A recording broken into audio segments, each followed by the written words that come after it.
3,000 North Korean troops recently arrived in Russia's Far East port city of Vladivostok. They're undergoing training in that area in preparation to enter the Russia-Ukraine war. And South Korea's intelligence chief is expecting that number to be as high as 10,000 by December. But how effective are North Korean special operations elements? Well, your first indicator is the fact that when we talk about the soft elements in most nations, we talk about how they're equipped, how they're trained, and the combat experience they have. And in addition to that, when we're talking about North Korean SOF, we also talk about how well fed they are, because they literally can barely feed their own nation. That being said, when you're making assessments, you've got to try and check your bias, right? We have an idea of what happens in North Korea and how their elements are equipped, trained, and fed. But at the end of the day, we're not there, and it's an extremely secretive nation.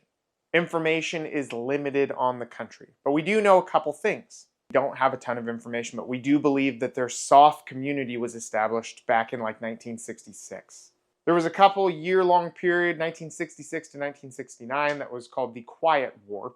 And during this, there were upwards of 700 skirmishes and battles between South Korean and American forces and the North Korean, primarily SOF. They needed SOF elements because the DMZ was so heavily fortified that only those types of elements could actually make it through and do anything. There were a couple significant events. There was the Blue House Raid. That happened in 1968, and it was the attempted assassination of the South Korean president. And then there was the USS Pueblo incident where North Korean, what is believed to be SOF, actually captured a US spy ship. The Quiet War kind of petered out as they didn't really make the progress that they wanted to make. It wasn't as effective as they wanted it to be. That was really the last time that North Korean SOF actually got any combat experience. Now, they are noted to be highly trained, really well equipped, better than the rest of North Korea's military, and it is believed that they have the highest level of discipline out of any North Korean elements. They're known to have high morale, but they suffer from outdated gear. They have light infantry brigades, recon brigades, airborne brigades, and sniper brigades. North Korean SOF, the SOF community, is estimated to have somewhere between 150,000 and 200,000 personnel. Now, the vast majority of them are probably not like operators, right? They're not like the cool guys running around with kit that we're not authorized to wear in the normal forces. I'm not bitter. Now, it's probably a much smaller number out of that very large number. Those are your actual operators, and the rest of the people would be support. People like HR, people like cooks, people like mechanics, and inevitably people that lose gear in the field, and then you all have to stay out in the field for even longer because he lost a sensitive item. In the modern world, it takes a significant number of troops, right? A significant number of troops to support one combat service member. And that is even greater when you're talking about special operations elements that are highly specialized, right? That they're special. They've got a specific mission that's most definitely going to be contested, where they'll probably not have support while they're out on mission, right? There's so many factors to consider. This is actually kind of a cool little graphic that I got off of Wikipedia, and it outlines perfectly the tooth to tail ratio, right? So you got the tail, which is your support, and you got the tooth, which is your combat troops. Make sense? I think it probably does. I believe in you. You see, back in World War I, we'd have 1 tooth to 2.6 tail. And that number has increased up until the present day, where you've got 1 tooth to 8.1 tail. And it's probably even greater in the special operations community. I wouldn't be surprised if it was 11, 12, somewhere around there.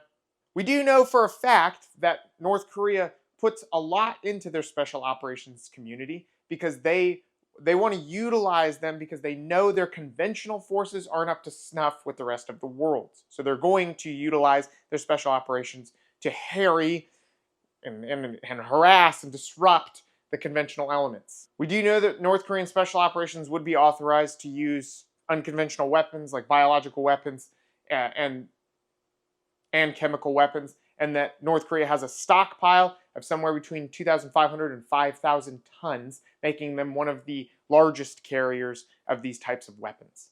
We believe that North Korean special operations would have 5 key missions. This is an assessment, of course, right? We don't actually know what their priorities are, but this is what we think. conducting reconnaissance, performing combat operations in conjunction with conventional forces, establishing a second front in South Korea's rear area, countering activity by US and South Korean forces, countering any activity by US and South Korean forces in North Korea's rear area, and maintaining internal security. Now, when we're talking rear area, all of your commanders, your senior leaders, a lot of significant equipment is going to be held in the back of the battlefield, because that's where it's not going to be able to be destroyed with artillery. It's going to take longer for any unconventional elements to get to it, to try and attack it, right? Your rear area is a real big cache of high priority military targets.